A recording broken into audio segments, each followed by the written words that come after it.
राष्ट्रवादी काँग्रेस पक्षाच्या 27व्या वर्धापन दिनानिमित्त बोलताना सुनेत्रा पवार भावूक झाल्या. अजितदादांच्या अनुपस्थितीत साजरा होणारा हा पहिलाच वर्धापन दिन असल्याचं सांगत त्यांनी स्वाभिमानातून पक्षाची स्थापना करणाऱ्या दिग्गज नेत्यांचे आभार मानले. पक्षाच्या हिताला सर्वोच्च प्राधान्य देणार असल्याचं त्यांनी स्पष्ट केलं. कार्यकर्त्यांची निष्ठा लक्षात ठेवून त्यांना योग्य वेळी संधी दिली जाईल अशी ग्वाही त्यांनी दिली. दादांप्रमाणे कडक निर्णय घेण्याचा माझा स्वभाव नसला तरी पक्षासाठी मी तसे धाडसी निर्णय घेईन. प्रत्येक कार्यकर्ता हा पक्षाचा ऑक्सिजन असून शाहू फुले आंबेडकरांची विचारधारा पुढे नेत संघटन अधिक मजबूत करण्याचं आवाहन त्यांनी केलं. पंतप्रधान नरेंद्र मोदी आणि कॉक्रोच जनता पार्टीचे संस्थापक अभिजित दिपके यांची अमेरिकेत भेट झाल्याचा दावा शिवसेना ठाकरे गटाचे खासदार संजय राऊत यांनी सोशल मीडिया पोस्टद्वारे केला.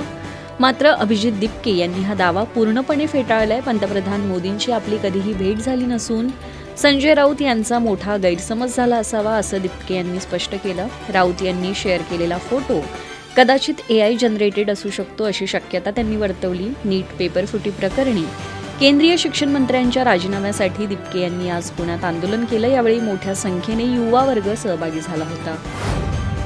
पॅशनला प्रोफेशन बनवायचं आहे, मग वाट कसली बघताय? आजच C-Medi मध्ये ऍडमिशन घ्या आणि तुमच्या स्वप्नांना द्या उंच भरारी. फक्त डिग्री नाही, सक्सेसफुल करिअर घडवा C-Medi सोबत. नांदेडच्या इतवारा परिसरातील बहुचर्चित सक्षम ताटे ऑनर किलिंग प्रकरणाला आता एक नवीन आणि धक्कादायक वळण मिळालंय. जात वेगळी असल्याने आचल मामिडवार हिच्या कुटुंबियांनी सक्षमची निर्गुण हत्या केली होती. यानंतर आचलने सक्षमच्या मृतदेहाशी विवाह करत आयुष्यभर सासरी राहण्याची शपथ घेतली होती. मात्र सक्षमची आई संगीता ताटे यांनी दिलेल्या माहितीनुसार आचल आजीला भेटण्याचं कारण सांगून 3.5 महिन्यातच घरातून निघून गेली आणि पुन्हा परतली नाही. घटनेनंतर सक्षमच्या वडिलांची प्रकृती खालावली आणि 3 महिन्यांपूर्वी त्यांचेही निधन झाले. आचलने ताटे कुटुंबाशी नाते तोडले आणि आता सक्षमचे संपूर्ण कुटुंबच पूर्णपणे उद्ध्वस्त झाले.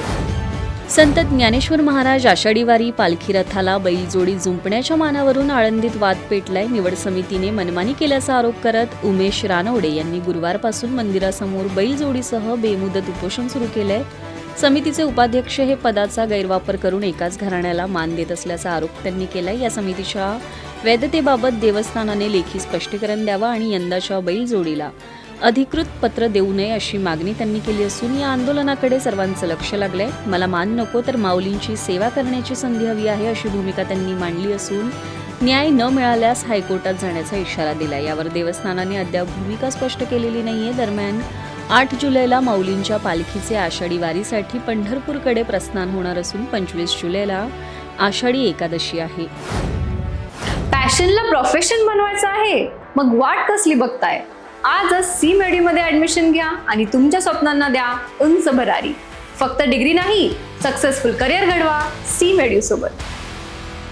मुख्यमंत्री माझी लाडकी बहीण योजनेच्या मे महिन्याच्या हप्त्यासाठी राज्य सरकारने 344 कोटी रुपयांचा निधी मंजूर केला असून तो महिला आणि बालविकास विभागाकडे वर्ग करण्यात आलाय. यामुळे निधी अभावी रखडलेली वितरण प्रक्रिया आता गतिमान होईल. भाजप आमदार मोनिका राजळे यांनी दिलेल्या माहितीनुसार 1,500 रुपयांचा हा हप्ता 12 ते 15 जून दरम्यान महिलांच्या बँक खात्यात जमा होण्याची शक्यता आहे. दरम्यान KYC न करणं, सरकारी कर्मचारी महिला आणि वयाची 65 वर्ष पूर्ण झाल्यामुळे सुमारे 80 लाख अपात्र लाभार्थ्यांची नावं यादीतून वगळण्यात आली असून सध्या नवीन नोंदणी प्रक्रिया स्थगित आहे. पश्चिम बंगाल विधानसभा निवडणुकीतील पराभवानंतर तृणमूल काँग्रेसमध्ये मोठी फूट पडली असून जवळपास 20 खासदारांनी बंडखोरी केल्याचं वृत्त समोर आलं होतं. या राजकीय भूकंपादरम्यान ज्येष्ठ नेते आणि आसनसोलचे खासदार शत्रुघ्न सिन्हा यांनी आपण बंडखोरांसोबत नसून ममता बॅनर्जींसोबतच ठामपणे उभं राहणार असल्याचं स्पष्ट केलंय. सिन्हा यांनी सांगितलं की माझ्या कठीण काळात केवळ ममता बॅनर्जी माझ्या पाठीशी उभ्या राहिल्या. त्यांनी मला आसनसोलमधून उमेदवारी देऊन संसदेत पाठवलं. त्यामुळे या संकट काळात त्यांची साथ सोडणं कृतज्ञपणाचं ठरेल. बंडखोर खासदारांच्या यादीवर आपल्या स्वाक्षरी असल्याचा दावाही त्यांनी फेटाळून लावलाय. पॅशनला प्रोफेशन बनवायचं आहे, मग वाट कसली बघताय? आजच C-Medi मध्ये ऍडमिशन घ्या आणि तुमच्या स्वप्नांना द्या उंच भरारी. फक्त डिग्री नाही, सक्सेसफुल करिअर घडवा C-Medi सोबत. ओमान किनारपट्टी आणि होमोज स्ट्रेटजवळ MT सेटेबेलो या परदेशी जहाजावर झालेल्या हल्ल्यात 3 भारतीय खलाशांचा मृत्यू झालाय. आदित्य शर्मा, शिवानंद चौरसिया आणि पत्नाला सुरेश अशी मृतांची नावं असून त्यांचे मृतदेह भारतात आणण्याची प्रक्रिया सुरू आहे. या घटनेनंतर भारताने नवी दिल्लीतील अमेरिकन राजदूतांना पाचारण करून तीव्र निषेध नोंदवला.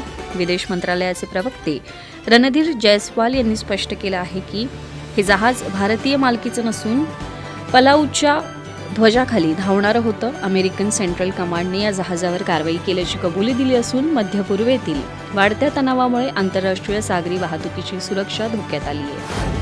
पेट्रोलच्या वाढत्या किमतींमुळे भारतीय ग्राहकांचा कल सीएनजी कारकडे वेगाने वाढतोय. 2026 मध्ये बाजारात उपलब्ध असलेल्या टॉप 5 सर्वाधिक मायलेज देणाऱ्या गाड्यांमध्ये मारुती सुझुकी वॅगनॉर 34.05 किलोमीटर प्रति किलो मायलेजसह अव्वल स्थानी आहे. या पाठोपाठ मारुती अल्टो K10 ही 33.85 किलोमीटर मायलेजसह बजेट सेगमेंटमध्ये उत्तम पर्याय आहे. तसेच हुंदाई एक्स्टरेट 27.1 किलोमीटर मायलेज आणि उत्तम ग्राउंड क्लिअरन्ससह SUVचा फील देते. सुरक्षिततेसाठी 4 स्टार रेटिंग असलेली टाटा टियागो 26.49 किलोमीटर मायलेज देते. तर 7 सीटर सेगमेंटमध्ये मारुती अर्टिगा 26.11 किलोमीटर मायलेजसह कुटुंबासाठी सर्वोत्तम पर्याय ठरते.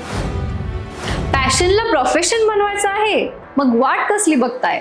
आजच C-MED मध्ये ऍडमिशन घ्या आणि तुमच्या स्वप्नांना द्या उंच भरारी. फक्त डिग्री नाही, सक्सेसफुल करिअर घडवा C-MED सोबत.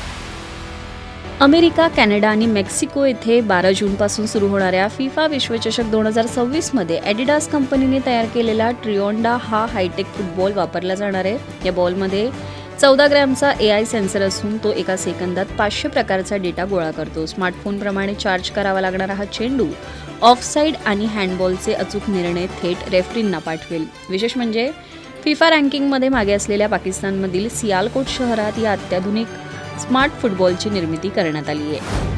प्रसिद्ध स्टँडअप कॉमेडियन आणि बिग बॉस फेम प्रणित मोरे सध्या प्रचंड वादाच्या भोवऱ्यात सापडलाय. त्याच्या एका लाईव्ह शो दरम्यान हिमांशू जांगरा नावाच्या प्रेक्षकाने महिलांबाबत अत्यंत आक्षेपार्ह आणि असंवेदनशील वक्तव्य केलं.